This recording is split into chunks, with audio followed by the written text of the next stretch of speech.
Thank you. The defendant is, of course, presumed innocent. This is, of course, also a very serious charge. I'm persuaded by the state's argument, and I will accept the bond commissioner's recommendation as well of a $2 million cash surety property bond. Sir, you understand you're to have no contact with any surviving alleged victims or any of the victims' families while this case is pending? Yes. Were you aware, sir, you were subject to an arrest warrant out of Cuyahoga Falls? Yes. I encourage you to discuss that with your lawyer. You're also subject to a hold by the Adult Parole Authority. Were you aware of that? Were you aware of that, sir? Yes. Very well. You should discuss that with your attorney as well. This case has been assigned by random draw to the docket of the Honorable Michael P. Shaughnessy, with a first pretrial set for March 3rd at 9 a.m. Anything further, Mr. Jordan? Nothing further, Your Honor. Thank you. Mr. Filiotro? No, Judge, thank you. Your Honor, the state of Ohio considers Mrs. Grant to be a significant threat to public safety, one that a $100,000 bond does not adequately address. The reason I say this is that she was under indictment for a significant crime of violence, felonious assault.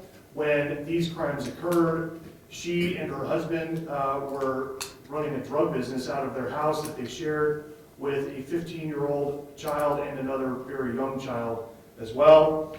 She rented the vehicle that was used in that business, and that was also used in the homicide of the 10-year-old, which is the basis of the manslaughter charge.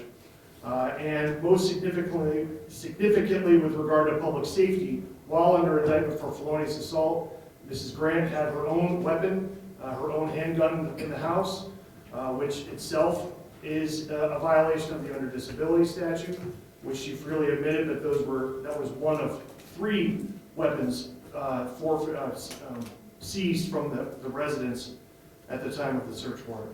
So, Your Honor, the state of Ohio requests a $500,000 bond, which was noted earlier is appropriate for homicide cases, which this is, to apply to this defendant. Thank you. Thank you. Mr. Candidate, would you like to be further heard? Thank you, Your Honor. Thank you, Your Honor.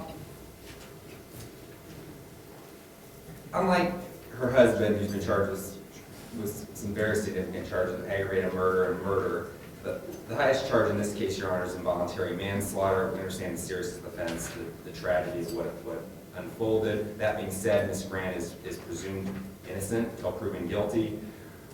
The bond of $100,000 cash surety property, not even 10%, $100,000 is a significant amount of money, Your Honor. And it's been done, that's the amount that's been determined by the bond commissioners to keep the public safe, considering Ms. Grant's criminal history, the seriousness of the charges, ties to the community and all that. They've decided that they want to recommend $100,000, not an insignificant bond. The charges are obviously serious. There's a pending case for felonious assault where it looks like Ms. Grant has retained counsel. I'm not sure if she's going to continue to retain the same counsel for this case. That's why I'm asking for counsel to be assigned, at least for now. But as to the issue of bond, we believe $100,000 is appropriate. Thank you. Thank you. Is this correct? Represent criminal case. Any reason I should not prescribe it as well? I thought so. A moment, please.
Something further, Mr. Filiotro?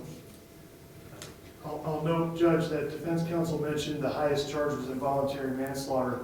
which is a felony 1. There is an equally high drug charge on this case because there was 550 grams of cocaine seized from the house.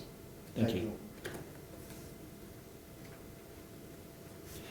The defendant is, of course, presumed innocent, but these are very serious charges, and in light of the factual nexus between her case and that of her husband, I'm persuaded by the state's argument, and I will depart upwards from the bond commissioner's recommendation. Bond is hereby set at $500,000, cash, surety, property.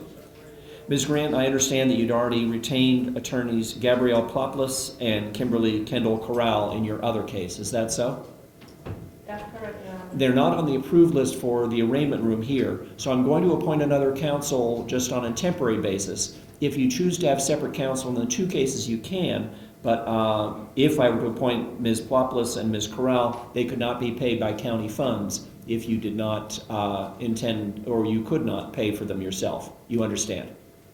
I understand. I encourage you to discuss that with counsel on both your new and your older case, and ideally, of course, you'll be able to be represented by a single attorney or set of counsel as to both cases, so you don't find yourself explaining things twice. You understand? Yes, Your Honor. Thank you. A not guilty plea is hereby entered. I will appoint for the time being Attorney Tracy Martin Peebles. Your case has been assigned by random draw to the docket of the Honorable Michael P. Shaughnessy, with a first pretrial set for March 3rd at 9 a.m. Anything further, Mr. Candidate? Nothing further, Your Honor. Mr. Filiatro? No, Judge, thank you. Any questions you have for me, Ms. Grant? No, sir. Thank you.